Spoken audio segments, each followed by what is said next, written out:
নমস্কার বন্ধুরা, আমার আজকের রেসিপি ইঁচড়ের কালিয়া। ইঁচড়টাকে আমি ছোট টুকরো করে কেটে নিয়ে হলুদ জলে ডুবিয়ে রেখেছি। তাতে ইঁচড়ের কষটাও বেরিয়ে যাবে আর ইঁচড়টা কালোও হবে না। আর এটা খুব কচি ইঁচড় ছিল, তাই বাইরের শক্ত খোসাটা আর ভেতরের শক্ত অংশটা ফেলে টুকরো করে কেটে নিয়েছি। প্রথমে মশলাটা তৈরি করে নিচ্ছি।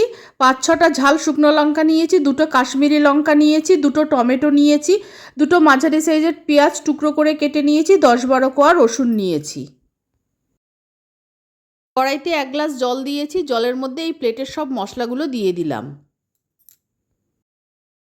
আর নিয়েছি 1 চামচ গোটা ধনে, 1 চামচ গোটা জিরে, 1 চামচ পোস্ত, 1 চামচ মগজদানা আর 10-12টা কাজু বাদাম। এই মশলাগুলোকেও কড়াইয়ের মধ্যে দিয়ে দিলাম। একটা ঢাকনা দিয়ে মিনিট 10 আমি লো ফ্লেমে সিদ্ধ করে নেব। একবার ভালো মতো নেড়ে দিচ্ছি, তারপর একটা ঢাকনা দিয়ে রেখে দেবো যতক্ষণ না জলটা শুকোচ্ছে আর মশলাটা সেদ্ধ হচ্ছে। মশলাটা ভালো মতো সেদ্ধও হয়ে গেছে আর জলটাও শুকিয়ে গেছে। এবার মশলাটাকে ঠান্ডা করে নিচ্ছি।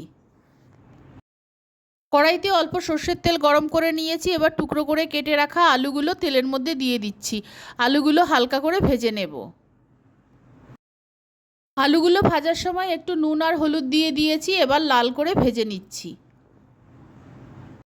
আলুগুলো ভেজে তুলে নিয়েছি। এবার ওই তেলের মধ্যেই কেটে রাখা ইঁচড়গুলো দিয়ে দিলাম। ইঁচড়গুলোও আমি হালকা করে ভেজে নেব। এঁচড়টা ভাজার সময় অল্প সামান্য নুন, হলুদ আর লঙ্কার গুঁড়ো দিয়েছি, দিয়ে হালকা করে ভেজে তুলে নেব। ইঁচড়টাকে আমি সিদ্ধ করিনি, রান্নাটা আমি প্রেশার কুকারে করব। কষানোর কাজটা কড়াইতেই করে নেব। কষানো হয়ে গেলে তারপর প্রেশার কুকারে শিফট করে দেব। এদিকে মশলাটা খুব ভালো মতো ঠান্ডা হয়ে গেছে। এবার মশলাটাকে আমি একটা মিক্সিং জারে নিয়ে নিচ্ছি। খুব ভালো করে পেস্ট করে নেব। মশলা খুব ভালো মতো ঠান্ডা না হলে মিক্সিং জারে নিয়ে কখনোই পেস্ট করতে যাবেন না, তাহলে দুর্ঘটনা ঘটে যেতে পারে।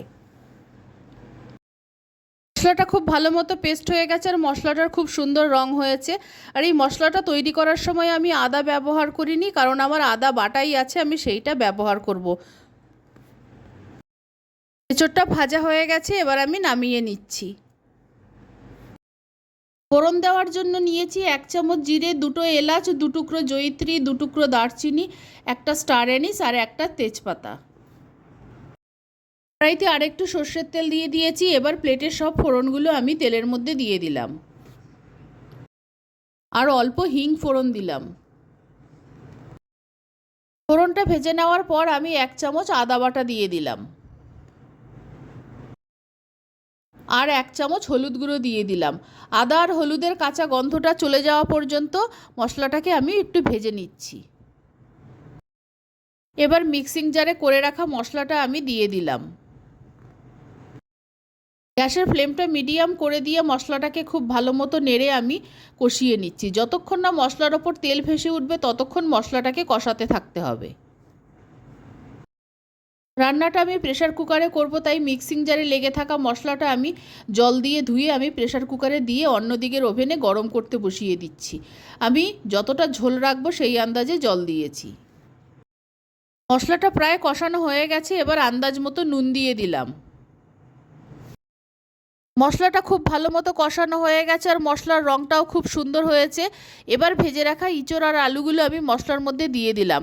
মশলার সঙ্গে ইঁচড় আর আলুটা আরেকবার ভালো করে কষিয়ে নিচ্ছি। মশলার সঙ্গে ইঁচড়টাকে খুব ভালো মতো কষিয়ে নিয়েছি। ওদিকে আমার জলটাও গরম হয়ে গেছে। এবার কষানো ইঁচড় আর আলুটাকে আমি প্রেশার কুকারে দিয়ে দেব। জলটা খুব ভালো মতো ফুটে গেছে। এবার কড়াইতে কষিয়ে রাখা ইঁচড় আর আলু মশলা সমেত আমি প্রেশার কুকারের মধ্যে দিয়ে দিচ্ছি। 2টো সিটি দিয়ে দেব, তারপর আমি নামিয়ে নেব। সবটা ইঁচড় আমি প্রেশার কুকারে দিয়ে দিয়েছি। তোমরা তোমাদের পছন্দ মতো ঝোল রাখবে। একটা সুগার ফ্রি দিয়ে দিলাম। 1 চামচ ঘি দিয়ে দিলাম। প্রেশার কুকারে কিছু সিদ্ধ করার সময় প্রেশার কুকার থেকে জল ছিটকে বেরিয়ে আসে। প্রেশার কুকারের সিটির উল্টো দিকে এরকমভাবে একটু তেল বা ঘি মাখিয়ে নিলে জল বাইরে বেরিয়ে আসবে না। এই টিপসটা আমার ইউটিউব থেকেই শেখা। এবার ঢাকনাটা লাগিয়ে দিচ্ছি। মিডিয়াম ফ্লেমে 2টো সিটি দিয়ে নেব, তাহলেই রান্না হয়ে যাবে। দুটো সিটি দিয়ে নেওয়ার পর কিছুক্ষণ পেপারে রেখে দিয়েছিলাম। আমার রান্নাটা হয়ে গেছে, ইঁচড়টাও খুব ভালো মতো সিদ্ধ হয়ে গেছে।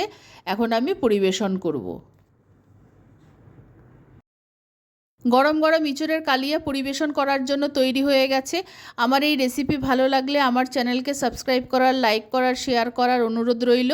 আর আমার নতুন পুরনো সকল বন্ধুদের আন্তরিক ধন্যবাদ ও ভালোবাসা জানিয়ে আমি আমার ভিডিও শেষ করছি।